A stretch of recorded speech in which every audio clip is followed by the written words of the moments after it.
Applied to Certified.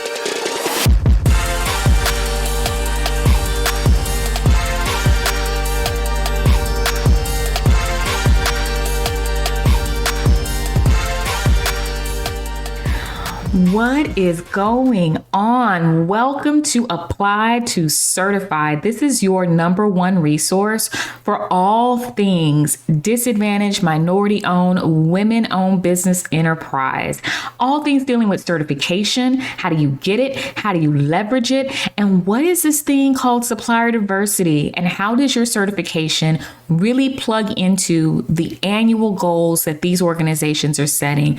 You know, we're talking about all things business on this platform. We're talking to business owners who have received their certification and leveraged it to build and scale their brands. And we're also going to talk to those folks inside these organizations and corporations who deal with supplier diversity on a day-to-day basis. And they're going to come on and talk about all the things that you need to know to engage with them, do business with them, and most importantly, win these contracts to build your brand. So if you're ready, I'm going to tell you right now, you better subscribe, like, and share this podcast wherever you are listening to it, because I don't want you to miss one single episode.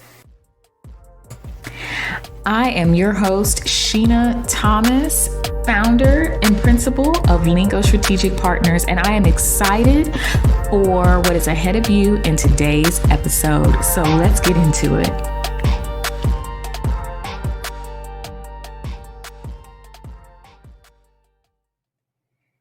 Hello, and welcome back to another episode of Applied to Certified. I am Sheena Thomas, your host, your XBE certification authority. And today, y'all, we are talking about, is there life after a denial? How and why? And can you get certified after a denial? Yes, you can. Okay. Yes, you can. A denial of your certification on your first attempt is not the end.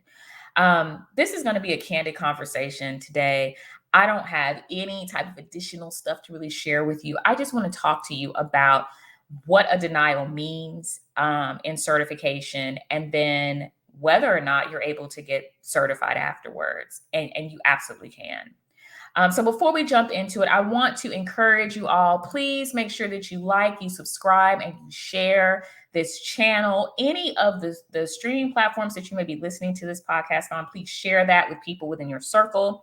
Also, be sure to connect with me on social media, IG, LinkedIn, Facebook, TikTok. Just make sure that you're connected so that you are aware of when I'm dropping new content, especially these videos, and so that we can just keep in touch, and you can make sure that you have a point of reference that you can always contact me if you have any particular questions. So let's really get into this whole deal about, a denial. So what is a denial? Number one. So a denial of certification basically means that when you applied for certification, there were certain things in your application that did not meet the regulation of certification. Maybe you didn't own 51% of the company. Maybe you didn't possess, control over the day-to-day operations. Maybe there was no proof that you actually contributed anything into the company to become owner. Maybe the company was gifted to you. Maybe you don't have expertise. Maybe you weren't being compensated commensurate to your position in the firm. Maybe there were some independence issues and your company was dependent on another firm for, employees, resources such as equipment. Maybe there was only one agreement or arrangement that you had with a prime contractor whom you happen to be sharing space with. And so it could be a myriad of things. It could be one or many things that cause your application to be denied. But that's not the end. Typically, denial processes allow for the applicant to appeal. Okay, so normally you receive like an initial letter of denial or an issue of concern letter that outlines all of the things in your application that didn't cut the mustard, basically. And that letter gives you an opportunity to respond. Normally, it's about 15 days from the date of the letter, which I think is a little shady sometimes, because if the letter is dated and they don't send it out in the mail until a week later, all that good stuff. Back in the day, we used to send our letters certified. And so we had the date of when you received the letter, because that's actually when the time frame began. But nowadays, things are emailed because everything is really done via the certification portal. So that's why I tell y'all, please make sure that the certification agency emails do not go to your junk email, because everything is on a time frame. Everything. It may take them forever to review your application, but if they ask you for something, they want that information back within 15 days or 30 days. And if they don't get it back, then there is another course of action that's going to be taken. So anyways, I don't want to digress on that. But you're given time to appeal the decision. Now, when you get ready to appeal that decision, normally it is a written statement that you're sending in, and you're basically going down each and every reason why they denied you. You're looking at what they found in your application, and you're providing statements of rebuttal. Like, hey, I know you saw this, but this ain't the way that it really is. Okay. It gives them an opportunity to review that information. You can submit additional documents to support it, all of that great stuff, but it gives them the opportunity to review that information to determine whether or not that is overturning the issue that they have. Sometimes it works, sometimes it doesn't. Sometimes you're able to overturn, a couple of those reasons. Sometimes you aren't. Sometimes you can overturn all of them. It really just depends on the reasons behind why you're being denied. So let's just say, get this scenario out the way. You go ahead and you send in your appeal, and they review it, and they're like, bet we can get you certified. We just, you clarified all these issues. Perfect. So you're issued a certification. You're good to go. And now you don't have to worry about anything until it's time to renew. That's the easy scenario. The other scenario is you submit your reasons of rebuttal and they are not overturned. And so now you are receiving a final letter of denial. Depending on the agency and the type of certification that you're getting, you may at that point be given an opportunity to appeal your denial with the appeal committee of that particular agency. Okay, that may be an option. Some certification agencies don't even give you an opportunity to appeal. That's why I said it depends on the agency and the type of certification you're applying for. If you have a chance to appeal that through an actual committee, then you're going to prepare a case. Okay. It's almost like you're going to court. All right. However, there really isn't a judge. There are probably 3 or 5, because the committee has to be an odd number of individuals, because they're going to vote based on what you provided. Okay. When you go before an appeal committee, it's important to understand that, one, most times the people on these appeal committees are not certification experts. Okay. They're not even business experts. Okay. These are individuals that maybe comprise the board of these organizations, so the underwriters of these organizations. And so they go through, kind of a light training on what certification is and have a point of reference, but they're not experts in this field. Now, I say that not to devalue them as appeal committee members. I don't want to do that at all, because I had some excellent appeal committee members, excellent members that helped us keep people out of the program that were not meant to be in the program. However, I say that so that you understand that you are going in and you are speaking to a body of individuals. And so the onus is on you to be able to go in and truly educate them on who your business is, who you are, and why you should be certified, and why the reasons for denial should be overturned. So you can't go into this thinking that they know everything about your business structure, that they know everything about the industry, that they know everything about certification. That's not the way that it works. Number 2, I have been in some appeal hearings where the business owners wanted to bring in their attorneys. Okay. Now, we allowed for those attorneys to come in and sit in the room. However, the attorneys were not allowed to speak. And that is at the prerogative of that appeal committee.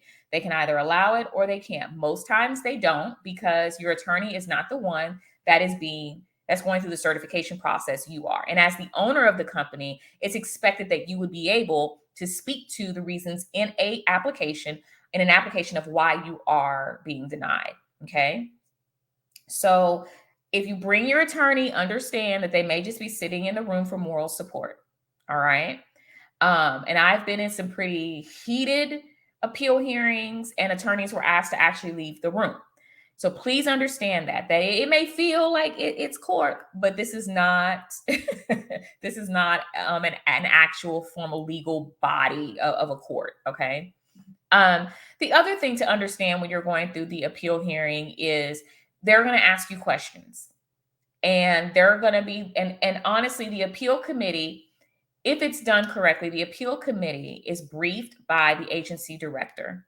The agency director puts together a file. Basically, it's your application along with the issues of concern, the letter, the proof of that issue, and they also have a recommendation. The appeal committee is given that file in advance of your hearing in order to review it so that they are well aware of the reasons for that denial. That is a very great business practice of any agency. You should never walk into an appeal hearing and they haven't seen your file. They don't know who you are, and they're trying to make a judgment based off of information that was provided to them literally 5 minutes before you walked in. Okay. So they're given this in advance to review. Now, when you come into that hearing, you're given an opportunity to speak. Most of the time, they're not going to say anything. They're going to let you kind of go down and do your thing. Okay, tell them why you should be certified, and then they're going to ask you questions. Some of these questions may come from the issues that were presented in your application, and some may not. They may have completely different questions to ask you. So be prepared. Know your business. That's why, if you listen to my episode 3, when I talked about expertise, that's why it's so important for you to have that managerial and technical competence of your business. Because if you understand both aspects of your business, there really isn't anything that someone can ask you that you don't know the answer to. But if you are not a part of your business managerially or technically, then you're going to trip up on those questions, and it's going to be very evident in your appeal hearing. So be prepared to answer additional questions as it relates to the type or as it relates to your areas of concern or issues of concern or denial in your application. Now, following the appeal, generally they have about 7 days to provide their formal decision to the agency director. I've been in hearings where, they had their appeal hearing form and they were able to provide me with their response before I was able to walk back to my office. But they generally have about 7 days to provide, their decision to the agency director. And then that's when you receive a final letter. Either it is a certification letter or it's a denial letter. In my experience, I have had appeal hearings where I felt the company should have been denied, but after they went through appeal, the appeal board said, no, we're going to certify them. That's the beauty of the whole separation of power in certification. And that's why I think it's so critical that there is never one person that is making the decision of a certification. Okay. I'm going to go off on a tangent here. When you have one person that is reviewing the application initially, that is doing an in-depth review of the documents, that is also then doing the site visit, okay? And then that is rendering the final decision. And if that decision is a certification, that's just one person that's reviewed it. If that decision is a denial, there's one person that's reviewed it. The integrity of that program is not there. So there has to be a separation of power throughout the certification process, which is why your application should touch different individuals as it goes through this process.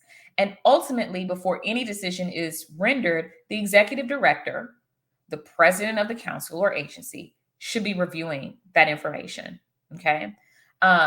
So that's the beauty of having this whole appeal process. And for those that appeal hearing that the appeals committee overturned that I felt should have been certified, it was duly noted in their application. So if anything came up in the future, it was noted that as the ED, I said this company should be denied. However, our appeals committee thought otherwise. That is fine. It's a decision that has been rendered. Okay.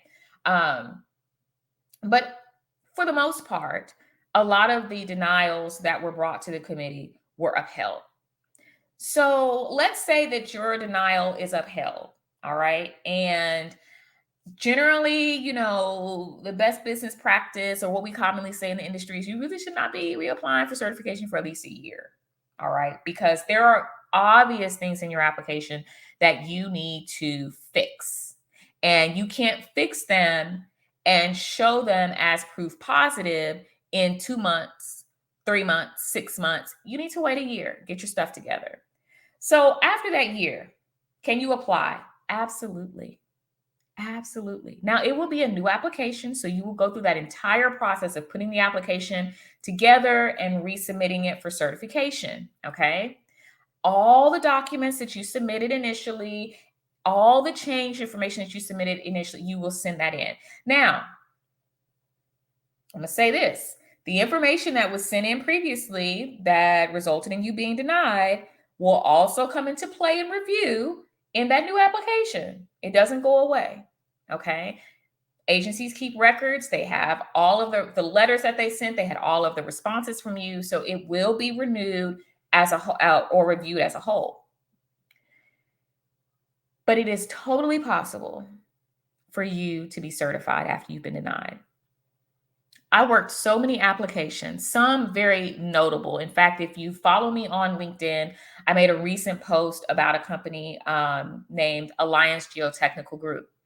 And the owner's name is Robert Nance, buddy of mine, excellent business owner. He went through the certification process initially, and I had to deny him. He waited, he fixed the things that needed to be fixed, and he reapplied, and he was certified. It is totally attainable. The key that I think helped Robert in this whole process was he listened first. He listened, okay? And he understood that there were things within the process of certification that he was not aware of. And so he listened to the expert and took that information and made those changes, but took time to make sure that those changes were fully implemented within the organization. And so when I came back out to do another site visit, it was proof positive that this is how he was running the company and that these changes had been made. That's what makes a successful reapplication to certification after denial. If you apply after you've been denied with the same application, you have not changed anything. You have not tweaked one period or one crossed T. You're going to be denied again, and it's going to be a waste of your time. It's going to be a waste of your effort. And if you happen to be getting certified and they require a certification application fee, that's going to be a waste of your money. And if you happen to use a consultant to help you go through the process, that's going to be a waste of even more money. So don't be very laissez-faire about your denials and reapplying. Don't just think you're going to send in that same application and somebody else is going to pick it up and they're going to review and they're going to give you a certification. That's not how it's going to happen. In fact, your application is going to be even more critically reviewed because you went through a denial to begin with. Especially if you went through a denial and it was proven that you did not manage or control that company. It was proven that you did not have the expertise. It was proven that you did not have the capital investment. If it was downright proven that you didn't, and you submit information to basically state the same thing, or you didn't take necessary measures to make those changes, then you were just wasting everyone's time in the process. Okay. So, yes, certification is attainable after denial. Yes, your application is going to be reviewed even more critically than before. But you can definitely get certified and be able to leverage that certification to build your business. Okay. So I wanted to drop those just as some notes to you because I've had a couple people ask me about, going through the denial process and can you get denied? And you absolutely can. But when you hear about certification denial, people think that that's like the end of the road, and it's not. It is not. Just be sure that you meet the qualifications of certification. And if you don't know what those are, I would invite you to hop on over to my YouTube channel. And if you're watching this on YouTube, you just need to go click on videos and you need to watch my certification part 1 and part 2. Part 1 specifically, because that's where I really break down the nuances of certification and understanding that there are things that you need to meet. There are some basic requirements that you need to meet for certification no matter what, and if you don't, you'll never be certified. So understanding what those things are, meeting those qualifications among the others, will help you to go through that certification process. If you review all my videos and you still don't have a clue about whether or not you meet the qualifications, or if you could even be certified, or how to go through the process, book a consult and let's talk. Okay. All of my consults are absolutely free. We spend about 30 minutes together just talking through the questions that you have about certification. I run through a really quick deck, just to kind of bring up some things that I think are critical to anyone who is seeking certification. But it gives you a better understanding of what you're getting ready to get into. All right. So with that, y'all, I'm going to say again, make sure that you are following me on all of my social media platforms. This workbook that I have here that you can see on the screen is really a great resource for businesses. It's applied to certified. It's a diversity certification workbook from, pillar to post. There are links in this workbook. If you download the digital copy, there are links in this workbook that will take you to some very vital information. And basically, there's a checklist. So the basic documents that you need for any application are included. You can start working on getting those things together, but also just helping you kind of put the basics of your application together. Certification applications, for the most part, are all the same. There are some minor tweaks and nuances to them, but if you understand the basics of it, you can fill out any certification application and get certified. Okay. So, be sure, if you're looking for more resources, head on over to my website. It's lingofocus.com. Follow me on social media. And you guys, don't forget to like, share, and subscribe to my channels, to my social media platforms, so you can always be aware of when I'm dropping new content. This was great. I hope that you enjoyed this little convo. And until next time, y'all, peace.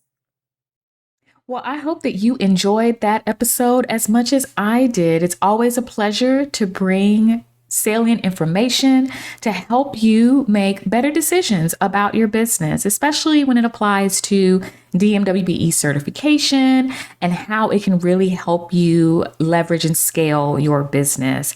So please be sure to subscribe, like, and share this podcast on whatever platform you are listening.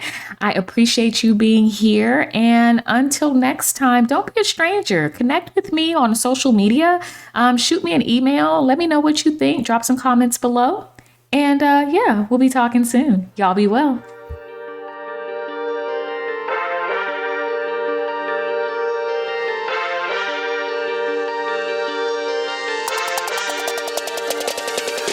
Apply to certified.